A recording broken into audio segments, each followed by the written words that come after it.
Thanks to Zelensky's falsehoods and the West's persistent provocations, the Russo-Ukraine conflict has caused unprecedented levels of deaths and destruction.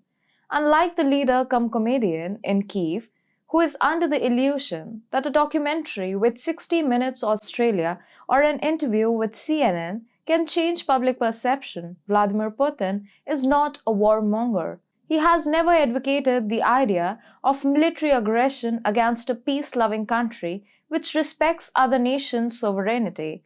However, Putin was forced to change his foreign policy and military strategy due to the uninterrupted endeavors of Biden and Lenin to destabilize Russia. As Zelensky keeps calling on his dishonest allies sitting in Washington and Brussels to deliver weapons and financial aid, Moscow keeps gaining significant territories in Ukraine. One such territory is the city of Bakhmut. Experts say that its annexation will determine the fate of Russia's military operation in Ukraine. Let's see why they are saying so. Hello and welcome to TFIGlobal, the foreign affairs and geopolitical analysis arm of the TFI Media Group. I'm your host Vedika. Let's begin. Bakhmut serves as the administrative center of Bakhmut Rayon in Donetsk Oblast. Located on the Bakhmutka River, Bakhmut is around 89 kilometers north of Donetsk. Bakhmut was designed as a city of regional importance until 2020. Bakhmut used to be the capital of Slavo-Serbia from 1753 to 1764, as it was established by mainly Serbian frontiersmen.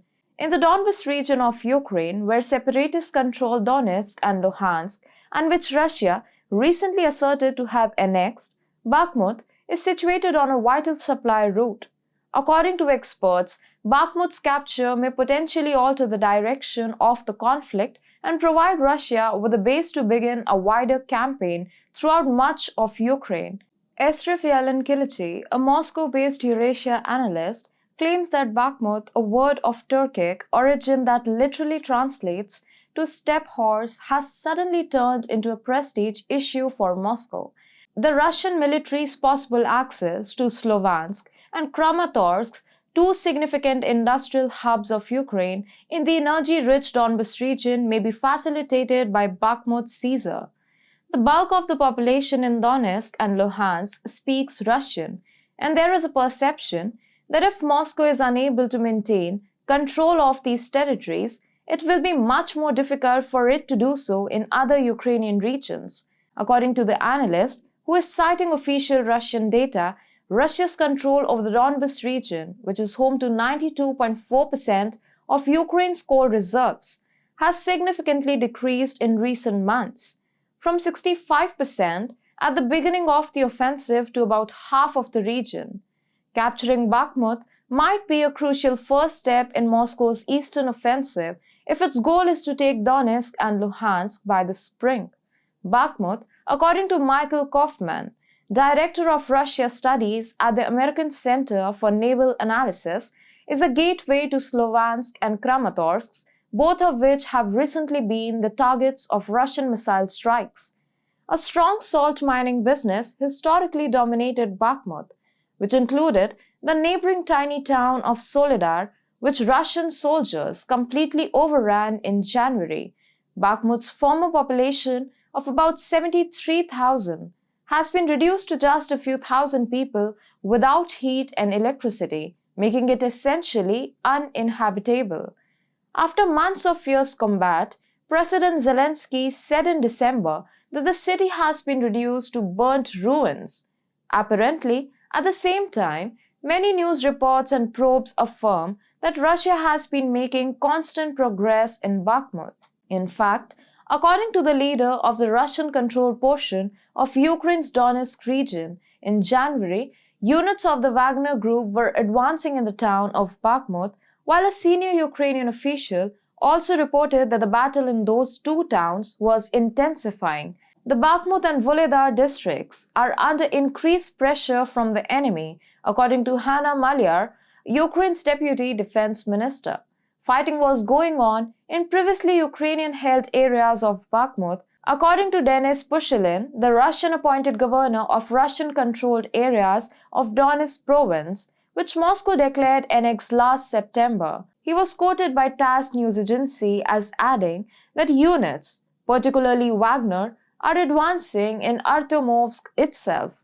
In advances that the Wagner Group claimed were their own, Russia announced earlier this month that it had taken Soledar to the northeast and Klishivka just south of Bakhmut.